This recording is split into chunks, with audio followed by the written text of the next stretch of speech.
Hello, welcome to Premier Scene. I'm Claire Bueno, where all bets are off tonight at the UK premiere of Molly's Game. We just wanted to ask you, what was it about the script that resonated with you and why you fell in love with it? I really loved the character. First of all, I wanted to work with Aaron Sorkin. Then I loved the character of Molly Bloom. It's a script. It's a story of an underdog, you know. She really goes against the tide of what society expects for her. It's a film that explores patriarchy. You see it in her family, you see it in industry, and you see it in the government. This idea of her trying to follow these rules that have been laid out by men. And Aaron Sorkin, man, he's a political filmmaker, and I've always wanted to work with him. And what was your approach to playing a non-fictional character? Is the technique different to preparing a fictional one? Well, I tried to hang out with Molly as much as I could. So Molly was she was invaluable to me in terms of the research. She was so accessible, and I met with her. I met with some players that played Molly's Game, and they took me to a game in New York. So I had a lot of fun doing the research for the role. Have you got any acting tips for other actors that are approaching a script based on a true story? No. I guess, any approach to any story, whether true or not, for an actor's point of view, is to be able to at least own your character, own your interpretation of a character. A lot of times directors don't even know exactly what they want to see when an actor walks in. So as long as you, the actor, knows what you are and what your character is, then that's enough. Thank you. And you've also been working with Aaron Sorkin, first-time director. What was it like working with him and collaborating? Aaron was brilliant. He was a really nice guy. He was very pragmatic. He was very open to suggestion. With Aaron's work, you don't want to improvise. You want to say the words because as they're written. But sometimes you can't help but say something a different way. He was very good about that, and I thought he might not be. So it was good. Just wondered what the relationship was with you and Jessica Chastain. I got to hang out with Jessica a couple times. And I walked into the meeting being like, okay, this is going to be awkward and procedural, but she's so disarming and so wonderful that we were able to just, sit and talk about life and relate as two human beings. And then I was like, oh, but wait, don't we need to do work? But she had just already gotten it. And she went off and did this movie and did an extraordinary job. Really just, it was deeply touching to watch her portrayal. Very complex and layered performance.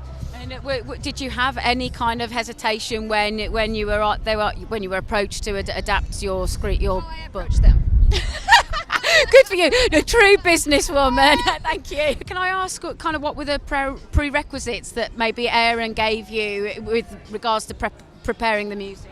I'd worked with Aaron sort of before on Steve Jobs, which he wrote, and he was just very supportive and complimentary about that score. And so he asked me to do this film, which was fantastic. And we eventually met up in Toronto in a Four Seasons hotel. Very Aaron Sorkin. As you do. Yeah, it was a very Aaron Sorkin kind of meal. I felt like it was an Aaron Sorkin movie. And he just told me what he wanted from the movie. And he wanted like a really strong theme for Molly that came through. He wanted music that had emotion. I was saying we need something very contemporary as well, like to reflect her world.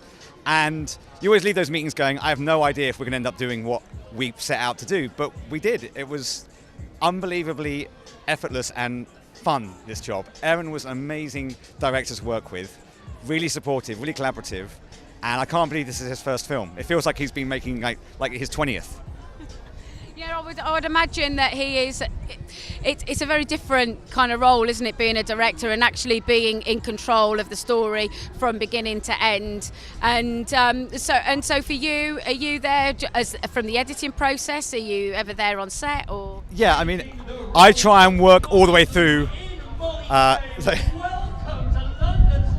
Jessica Chastain's going to turn up, so it's like going to go nuts. Woo! Right. Yeah, I mean, I try and get involved in a film all the way from the beginning. So I went to see them in Toronto while they were shooting, would work with rushes and work with the editors. So I always try and work very closely with the film, which means I don't do many films. But when I do, I'm like super entwined in the whole process. And I think that means you get a score that doesn't sound like everything else. Hopefully it sounds quite original and fresh. And when you're looking at the film and the context of the movie, were there any kind of instruments that sort of came to mind that kind of ignited an idea for you? Well, yeah, I mean, I want to make this not feel like a film score. I want to make it feel like a bunch of bands who happen to be doing a film score. So I didn't want to put my film composer hat on. I wanted it to feel like contemporary acts that Molly might listen to. In fact, she's over there. I should actually ask her what she actually listens to, but what I imagine she listened to. And I went for a lot more sort of band-led, like more classic rock bands, sort of hip-hop, electronics, and try to write the score that way, because I wanted to feel part of her world rather than just a film score that was tacked on. And that's interesting you should say that, because did you then work at all with Jessica Chastain to get her kind of inner thoughts of what her interpretation? I'd get those through Aaron. Aaron would tell me everyone else's thoughts, and he'd be my filter through which I would get direction. But yeah. It's much easier. Aaron's the big boss, right? So you just do what Aaron wants. And so this film, when you were looking to option it, to produce it, were there any kind of major obstacles with it, really? Not really. The Molly's lawyer, who was a friend of mine and a friend of Aaron Sorkin's, sent us the book at the same time, and we both read it, and we had worked together on Steve Jobs. And I called Aaron and I said, well, why don't we do this together? I love this book. He loved it. He met with Molly, and there we are. And I imagine as well, it's a story that's such incredible, fantastical things happen that you couldn't actually make it up. Oh, no, it's amazing. And I think what's great about it is that it's not a movie about poker. It's a movie about this woman who overcomes all odds in this very aggressive man's world that she lived in, and became incredibly successful in her own right, and at the same time was sort of,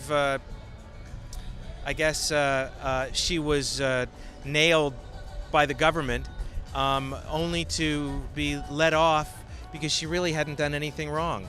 And I would imagine as well, because doing some research, there was a lot of tabloid kind of publicity about her. How important was it for you to sort of set the record straight and not have her perceived in such a kind of derogatory way? I think from the very beginning, Aaron wanted to tell her story and not sensationalize the world of poker and some of the people that played in the game, but to really to tell the story about Molly and where she came from and who she was and why she did what she did and what were her tragic flaws. And I think that's what audiences are interested in.